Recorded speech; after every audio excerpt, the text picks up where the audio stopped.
Good evening students, welcome to class 8 बेटा। आज हम अपना chapter second part third complete करेंगे, जो कि हमने पार्ट सेकंड कल किया था। नेक्स्ट आपका पॉइंट है causative micro organism. Causative micro organism क्या होते हैं? कॉज अ पर्टिकुलर डिजीज, जो माइक्रो ऑर्गेनिज्म एक पर्टिकुलर डिजीज करते हैं उन्हें हम क्यूजेटिव माइक्रो ऑर्गेनिज्म बोलते हैं। अब मेन बात यहाँ पे आ जाती है डिजीज की। जब हम हार्मफुल इफेक्ट्स की बात करते हैं तो हम उनकी डिजीज के बारे में बात करते हैं। डिजीज कम्युनिकेबल डिजीज होती हैं। कम्युनिकेबल डिजीज कौन सी होती हैं? इनको हम इन्फेक्शियस डिजीज भी बोलते हैं, जो इन्फेक्शन से हो जाती है, जैसे ट्यूबरक्लोसिस और कॉलरा। इसमें बेसिकली क्या होता है बेटा कम्युनिकेबल डिजीज में, कि ये डिजीज तब होती हैं जब एक पर्सन जो है दूसरे पर्सन से, एक इन्फेक्टेड पर्सन है, from an infected person to healthy person, जब डिजीज बाय डायरेक्ट और इनडायरेक्ट कॉन्टेक्ट से आती है। डायरेक्ट कॉन्टेक्ट दैट मीन्स आप डायरेक्टली उस पर्सन के टच में आ गए हो, या इनडायरेक्टली का मतलब कोई बीच में ट्रांसमीटर था एयर के थ्रू, वाटर के through, that is indirect method. ठीक है, तो इस तरीके से कम्युनिकेबल डिजीज जो है वो आती हैं। ठीक है, कम्युनिकेबल भी होती है, नॉन कम्युनिकेबल भी। वो कौन सी होती है? जो कम्युनिकेशन से इस तरीके से नहीं फैलती। तो communicable disease when the disease transfer from an infected person to a healthy person by direct contact और इनडायरेक्ट कॉन्टेक्ट से जब आती है तब हम उसे कम्युनिकेबल डिजीज बोलते हैं। अब ये डिजीज कैसे आती है? या तो फूड से, या वाटर से, या एयर से, या इंसेक्ट्स से। Insects means house fly, mosquitoes. ठीक है, कॉकरोच से भी। इन्फेक्टेड क्लोथ्स, अगर क्लोथ्स में ऑलरेडी इन्फेक्शन है तो, या यूटेंसिल्स से, बर्तनों से भी आ सकती है। तो ये एक तरह से जो है कम्युनिकेबल डिजीज किस तरीके से आप तक पहुंच सकती है, तो ये इस तरीके से आप तक पहुंच सकती है।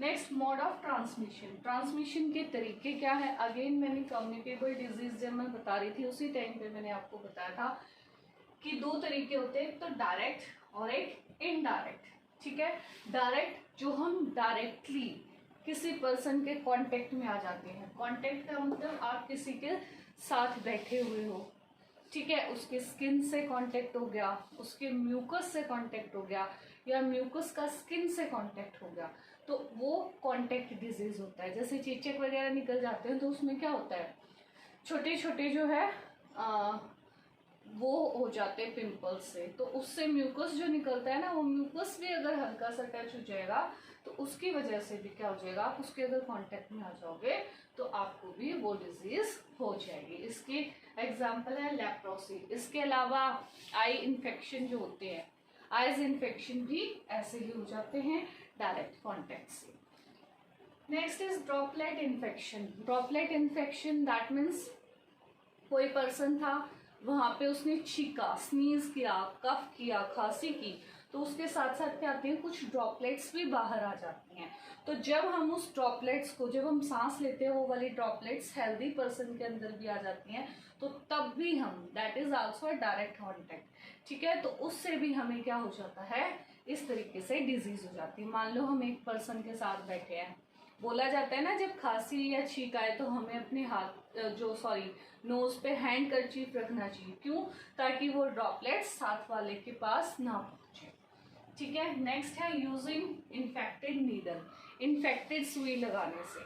ठीक है, आजकल तो न्यू सिरिंज यूज करते हैं, पहले तो वही सिरिंज डॉक्टर्स यूज कर देते थे, तो वो दूसरे की स्किन के कांटेक्ट में आई, फिर हमारे स्किन के कांटेक्ट में आ गई, तो उसकी वजह से भी क्या हो जाता है, डिजीज हो जाती है। जैसे एड्स जो है, ब्लड ट्रांसफ्यूजन जब होता है उस टाइम पे हो जाती है, जब ब्लड जो है वो या तो डोनेट किया जाता है या ट्रांसफर किया जाता है उस टाइम पे। ये तो डायरेक्ट जो है मेथड पे। Next is indirect. इनडायरेक्ट का मतलब क्या है, जो कि डायरेक्ट हम उसके कांटेक्ट में नहीं आए हैं पर्सन के, इनडायरेक्टली जो है बेटा वो हमें दिखाई दे रहा है। दैट मीन्स इनडायरेक्टली का मतलब क्या है, वो इनडायरेक्टली हमारे पास आया है, खुद उस पर्सन से हम उसके कांटेक्ट में नहीं थे डायरेक्ट। दैट मीन्स उसको इन्फेक्शन था, उसके पास हम नहीं बैठे थे, लेकिन उसके बावजूद भी इनडायरेक्टली वो चीज़ हमारे पास आ गई। कैसे? फूड, मान लो उसने खाना खाया था, ठीक है, वो फूड हमने कंज्यूम करा, बाय फूड आ गई, बाय वाटर आ गई, उसने कंज्यूम करा, यूटेंसिल्स वगैरह हमने उसके यूज़ कर लिए। तो कैरियर, कैरियर जैसे कल भी बताया था मैंने, मॉस्किटो, हाउस फ्लाई, कैरियर के बारे में भी बात करेंगे अभी। क्लोथ से, कपड़ों से, डर्टी हैंड्स, गंदे हाथ अगर कोई लगा देता है तो उन सब चीज़ों से भी क्या होता है, हमें वो इन्फेक्शन हो सकता है। बात करते हैं पहले कैरियर्स की। देखो बेटा, कैरियर्स कल भी मैंने आपको बताया था, दो सबसे बड़े कैरियर, एक मॉस्किटो, दूसरा हाउस फ्लाई। हाउस फ्लाई बहुत बड़ा कैरियर है, एटलीस्ट 20 डिजीज करने का मेन मोटिव हाउस फ्लाई का 20 डिजीज वो ह्यूमंस में और एनिमल्स में करती है कम से कम। तो स्प्रेड डिजीज बाय इंसेक्ट्स हम इन्हें बोलते हैं, इंसेक्ट से जो डिजीज स्प्रेड होती है, house fly, cholera, typhoid, diarrhoea, ये सब किस वजह से होता है? हाउस फ्लाई से। आपको पता है हाउस फ्लाई कहीं भी बैठ के गंदे से गार्बेज पे, ह्यूमन वेस्ट पे, ह्यूमन एक्सक्रीटा पे बैठेगी, ठीक है, उसके पैरों पे वो चीजें क्या हो जाएंगी? चिपक जाएंगी। चिपकने के बाद वो क्या करेगी? हमारे फूड पे बैठेगी। फूड पे बैठेगी तो क्या होगा? वो वहां पे बैक्टीरिया को डिवाइड करेगी, और जब बैक्टीरिया डिवाइड हो जाएंगे तो क्या होगा? वो जो है, जब हम उस फूड को कंज्यूम करेंगे तो वो बैक्टीरियाज हमारे अंदर चले जाएंगे। तो इस तरीके से जो है हाउस फ्लाई का बहुत बड़ा योगदान है डिजीज फैलाने में। सेकेंड, मॉस्किटो, कल भी बात करी थी मैंने आपके साथ। Mosquito, female Anopheles mosquito malaria के लिए रेस्पॉन्सिबल है। क्या होता है, मान लो कोई इन्फेक्टेड पर्सन है, ये डिजीज होती है प्रोटोजोआ जो कि प्लाज्मोडियम है उससे। अब क्या होता है, जब भी इन्फेक्टेड पर्सन से जब मॉस्किटो ब्लड सक करता है तो उसके स्टमक में प्लाज्मोडियम डिवाइड होना स्टार्ट हो जाता है। जब वो फुल्ली डिवाइड हो जाता है तब वो किसी हेल्दी पर्सन को बाइट करती है, तो क्या करती है, वो कुछ प्लाज्मोडियम उसके अंदर छोड़ देती है, जिसकी वजह से वो पर्सन मलेरिया से इन्फेक्टेड हो जाता है, मलेरिया डिजीज हो जाती है। Second is female Aedes mosquito, वो किसके लिए रिस्पॉन्सिबल है? डेंगू के लिए, और आपको पता है डेंगू भी बहुत खतरनाक हो सकता है, ठीक है। बाय वायरसेस, वायरसेस से भी डिजीज फैलती है। वायरस तो आपको पता ही है, जैसे एड्स वगैरह, ठीक है। अब ह्यूमन की बात कर लेते हैं। आपकी बुक में टेबल दी हुई है बेटा, जो कॉमनली ह्यूमन डिजीज जो है, देखिए, कॉलरा, टाइफाइड, ट्यूबरक्लोसिस, तीनों ही बैक्टीरियल डिजीज है। इनका ट्रांसमीटर कौन होगा? एयर, वाटर, फूड, इसके थ्रू हम तक पहुंचती है। इसका ट्रीटमेंट क्या होगा? हम इंजेक्शन लगवाएं, इम्यूनाइजेशन करें, ठीक है, आइसोलेट रहें, अलग रहें उस पर्सन से, डायरेक्ट जो है किसी को के कांटेक्ट में ना आए, बॉइल्ड वाटर पिए, ये सारी चीज़ें हैं। नेक्स्ट हम बात करते हैं पोलियो की। पोलियो एक वायरल डिजीज है, उसमें भी इन्फेक्टेड पर्सन के साथ हम नहीं रह सकते, ये हमें ध्यान रखना होता है। इसके अलावा मीजल्स हैं, वो भी वायरल डिजीज है, उसमें भी क्या होता है, उस पर्सन के फिजिकल कांटेक्ट में नहीं रहना चाहिए। चिकन पॉक्स है, उसमें भी क्या होता है, यही प्रॉब्लम है कि आपको डायरेक्ट कांटेक्ट में नहीं आना चाहिए, ठीक है। तो ये थी वायरल डिजीज, बैक्टीरियल डिजीज, ठीक है। कुछ फंगल डिजीज भी होती हैं, जैसे फुट वगैरह पे फंगस ग्रो हो जाता है, तो वो भी ऐसे ही होता है, हमें उसके डायरेक्ट कांटेक्ट में नहीं आना चाहिए। मेन बात ये है, जितनी भी ह्यूमन डिजीज हैं और जो कम्युनिकेबल हैं खासकर, उसमें तो हमें पर्सन के डायरेक्ट कांटेक्ट में नहीं आना चाहिए, उसके कपड़े यूज नहीं करने चाहिए, ठीक है, उसके यूटेंसिल्स यूज नहीं करने चाहिए, उसको थोड़ा सा आइसोलेट रखना चाहिए, ठीक है, ताकि और सबको भी वो डिजीज ना हो, ठीक है, क्योंकि ये कम्युनिकेबल डिजीज होती हैं। तो कुछ डिजीज के मैंने आपको नाम भी बताए हैं। वायरस से होने वाली एड्स आपको पता है, ठीक है, एड्स वायरस से होती है। Next is prevention of disease. Disease के प्रिवेंशन क्या है, बचाव क्या है? अब इन डिजीज तो हो गई, अब उससे हमें अपने आप को कैसे बचाना है? प्रॉपर मेडिसिन, सही तरीके से दवाई लो, ठीक है। किलिंग कैरियर्स, कैरियर्स को मारना, जैसे मॉस्किटो है, हाउस फ्लाइज है, डिजीज स्प्रेड करते हैं। हाउस फ्लाई है तो हम फिनाइल का पोछा लगा देते हैं ताकि जो है वो दूर रहें, ठीक है। और क्या है, मॉस्किटोज को किल करने के लिए उसके लार्वा मारे, जैसे WHO के लोग घूमते रहते हैं गर्मियों में, रेनी सीजन में खासकर, कि कूलर वगैरह में वो जो है दवाई वगैरह डालते हैं, केरोसिन ऑयल डालने के लिए बोलते हैं। वो किस लिए होता है, इन्हीं कैरियर्स को किल करने के लिए, क्योंकि रेनी सीजन में ही सबसे ज़्यादा डिजीज फैलती हैं और रेनी सीजन में हमें बॉइल्ड वाटर पीना चाहिए। ग्रोथ ऑफ माइक्रोब्स, माइक्रोब्स की ग्रोथ को कम करो, दैट मीन्स आप कुछ कीजिए उसके लिए। माइक्रोब्स की ग्रोथ को कम करने के लिए हम क्या कर सकते हैं, देखिए हमारे जिस एरिया में धूप आती है वहाँ तो बहुत आसान है कि हम उस सन की रेज को अंदर आने दें ताकि मॉइस्चर, नमी उस एरिया से निकल जाए। तो माइक्रोब्स को ग्रो नहीं होने देना, सिर्फ घर में ही नहीं, किचन में भी, हमारे फूड आइटम्स में भी, क्योंकि बहुत सारे पेस्ट ग्रो होते हैं। तो अगर हम उन्हें धूप में सुखाएंगे तो पेस्ट जो है क्या हो जाएंगे, मर जाएंगे, उनकी ग्रोथ जो है वो रुक जाएगी।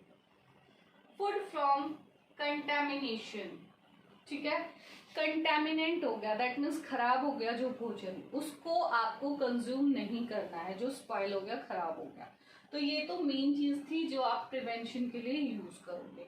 नेक्स्ट है सजेशंस, हम क्या सजेशंस दें किसी को अगर कुछ ऐसा हो जाता है या उसे स्वस्थ रहने के लिए। सबसे पहले उसे बोलेंगे पर्सनल हाइजीन, अपनी साफ सफाई रखो, अच्छे से नहाओ प्रॉपरली, ठीक है, प्रॉपरली ब्रश करो, प्रॉपरली कपड़े साफ करो। सीवेज कलेक्शन, गार्बेज है, सीवेज है, इन सब का प्रॉपर ट्रीटमेंट होना चाहिए। किचन वेस्ट है, इधर उधर नहीं फेंकना, आप एक गड्ढा खोदिए उसके अंदर डाल दीजिए, ऊपर से मिट्टी को कवर कर दीजिए। ये होता है बायोडिग्रेडेबल वेस्ट को करना, ठीक है। सीवेज वेस्ट ढंग से वो प्रॉपर कैनल्स के थ्रू, अंदर सीवेज सिस्टम के थ्रू प्रॉपर ट्रीटमेंट उसका होना चाहिए। नेक्स्ट इंसेक्टिसाइड्स, इंसेक्टिसाइड्स स्प्रे करें ताकि जो है नालियों में इंसेक्ट्स वगैरह ज़्यादा ना हो, ठीक है, प्रॉपर हाइजीन, साफ सफाई रहे। सबसे इम्पॉर्टेंट है बैलेंस्ड डाइट, बैलेंस्ड डाइट खाओ। बैलेंस्ड डाइट का मतलब क्या है, आपकी डाइट में carbohydrates, fat, protein, vitamin, minerals, roughage, ये सारी की सारी चीज़ें होनी चाहिए। 6th क्लास में आपने बहुत अच्छे से पढ़ा है बैलेंस्ड डाइट। इसके अलावा और क्या होना चाहिए आपके अकॉर्डिंग, बॉइल्ड वाटर पीना है, इंजेक्शंस प्रॉपरली लगवाने हैं। बच्चे जो चिल्ड्रंस होते हैं उनकी इम्यूनिटी बहुत स्ट्रांग नहीं होती, इसलिए प्रॉपरली उनको इंजेक्शन दिए जाने चाहिए। अगर कोई पर्सन इन्फेक्टेड है डिजीज से तो उसे आइसोलेट रखना चाहिए, अलग से रखना चाहिए, क्योंकि कम्युनिकेबल डिजीज और किसी को भी हो सकती है। अपने आसपास के एरिया, ठीक है, अपनी सराउंडिंग्स, साफ सफाई होनी चाहिए वहाँ पे, ठीक है। तो ये कुछ जनरल बातें हैं जो हम सजेस्ट करते हैं लोगों को प्रॉपर तरीके से जो है डिजीज से निपटने के लिए, ठीक है। नेक्स्ट हम बात करते हैं डेयरी एनिमल्स की। डेयरी एनिमल्स जो डेयरी में रहते हैं, काऊ, बफेलो, हम यहाँ पे पोल्ट्री जो है फार्म की भी बात कर सकते हैं। वहाँ पे डिजीज किस तरीके से होती है, या तो पैरासिटिक या इन्फेक्शियस या नॉन इन्फेक्शियस। पैरासिटिक जिसमें पैरासाइट हो, ठीक है, पैरासाइट दैट मीन्स वो उसके बॉडी को, वो उसका होस्ट बने और वो उसके फूड को सक करे, ठीक है। पैरासाइट आपने 7th क्लास में पढ़ा था, एक होस्ट होता है, एक पैरासाइट। होस्ट होता है जिससे वो फूड लेता है, पैरासाइट क्या होता है, जो उससे फूड कंज्यूम करता है। तो एक काऊ बफेलो क्या हो जाएंगे उसके लिए, पैरासाइट, और सॉरी होस्ट, और वो खुद क्या होगा, पैरासाइट। जैसे छोटे छोटे पेस्ट उनको हो जाते हैं, ठीक है, स्किन के ऊपर। एक्सटर्नल पैरासाइट भी हो सकते हैं, इंटरनल भी। एक्सटर्नल की बात करें, बाहरी, जो स्किन पे अफेक्ट करते हैं, जैसे मैंने लास्ट क्लास में भी आपको एग्जाम्पल दिया था, ठीक है, 7th क्लास को सॉरी दिया था, आप 7th क्लास में पढ़ चुके हो पैरासाइट्स, ठीक है। एक्सटर्नल पैरासाइट्स जैसे लाइस, जुएं हमारे सर में होती है ना, तो वो क्या करती हैं, वो पैरासाइट है, एक्सटर्नल है क्योंकि वो बाहर रहती हैं, इसलिए वो क्या करती रहेंगी, हमारा ब्लड सक करती रहेंगी। ऐसे ही एनिमल्स में एक्सटर्नल पैरासाइट होते हैं। इंटरनल जो बॉडी के अंदर होते हैं, जैसे बच्चों के पेट में कीड़े हो जाते हैं हम बोलते हैं, तो क्या करते हैं, इंटेस्टाइन का बना बनाया रेडीमेड फूड जो है वो कंज्यूम करते हैं। ऐसे ही कैटल्स वगैरह के जो छोटे बच्चे होते हैं उसके अंदर क्या हो जाता है, स्टमक में कीड़े हो जाते हैं, ठीक है ना, वो क्या करते हैं, उसका फूड कंज्यूम करते हैं, तो वो इंटरनल पैरासाइट हो गए। ठीक है, तो इस तरीके से पैरासाइट। इन्फेक्शियस वैसे इन्फेक्शन हो जाए एयर से, वाटर से, फूड से। Non infectious that means internal कोई प्रॉब्लम हो जाए, जैसे कैसे, मान लो कोई अंदर से ही स्टमक में प्रॉब्लम है या हार्ट में प्रॉब्लम है, इस तरीके से वो इंटरनल हो जाए, उसका कोई इन्फेक्शन से कोई लेना देना ना हो। ठीक है, आपको कैसे पता चलेगा आपके जो डेयरी एनिमल्स हैं वो बीमार हैं, तो वो कुछ सिम्टम्स शो करेंगे, जैसे इनएक्टिव। इनएक्टिव का मतलब क्या है, वो एकदम से सुस्त से, लेजी से हो जाएंगे, उनकी आइज में पानी आना शुरू हो जाएगा, लगेगा आपको कि हाँ वो बीमार है। मिल्क, अगर वो मिल्क देते हैं तो मिल्क की जो यील्ड है दैट मीन्स वो कम देना शुरू कर देंगे। पोल्ट्री फार्म वाले हैं तो क्या होगा, एग्स वगैरह कम देना शुरू कर देंगे। तो इस तरीके से पता चल जाता है, ये सिम्टम्स वो शो करते हैं। इसके अलावा इनमें कैटल्स में जो है डिजीज भी होती है, जैसे पॉक्स डिजीज हो गई, ठीक है, काउ बफेलो में वायरस के थ्रू हो गई, ठीक है, बैक्टीरियल डिजीज भी होती है, फुट एंड माउथ डिजीज भी होती है, वो वायरस से होती है। ठीक है ना, तो इस तरीके से जो है डिजीज एनिमल्स के अंदर भी होती है। फुट एंड माउथ डिजीज का कैसे पता चलेगा, वो क्या करेंगे, स्लाइवेशन ज़्यादा होगा, ज़्यादा लार्वा निकालेंगे, उनके फुट पे, पैरों पे रेड कलर के रैशेज आ जाएंगे। अब इनकी डिजीज को कंट्रोल करने के लिए क्या करेंगे हम, प्रॉपर जो है हाइजीन, साफ सफाई उस एरिया की होनी चाहिए, प्रॉपर उनको डाइट मिलनी चाहिए, किसको, एनिमल्स को, प्रॉपर वेंटिलेशन होना चाहिए जहाँ पे वो रहते हैं। ठीक है, प्रॉपर तरीके से उनकी देखभाल होनी चाहिए। ठीक है, साफ सफाई का बहुत ध्यान रखना होता है। तो इन सारी चीज़ों का अगर हम ध्यान देंगे तो हमारे एनिमल्स को डिजीज नहीं होगी। आपकी बुक में एक टेबल बनी हुई है एनिमल डिजीज की, उसमें डिजीज है कुछ, जैसे पोल्ट्री वाले बर्ड्स को भी बैक्टीरियल डिजीज होती हैं, बैक्टीरिया से होने वाली डिजीज, वायरस से होने वाली डिजीज, ठीक है ना, वायरल डिजीज पॉक्स वगैरह है, ठीक है, फुट एंड माउथ डिजीज है। तो इस तरीके से ये हमारा ह्यूमन और एनिमल से रिलेटेड जो है यहाँ तक पार्ट कंप्लीट हुआ। नेक्स्ट क्लास में हम प्लांट्स की डिजीज के बारे में बात करेंगे। ओके बेटा, ओके, दैट्स ऑल।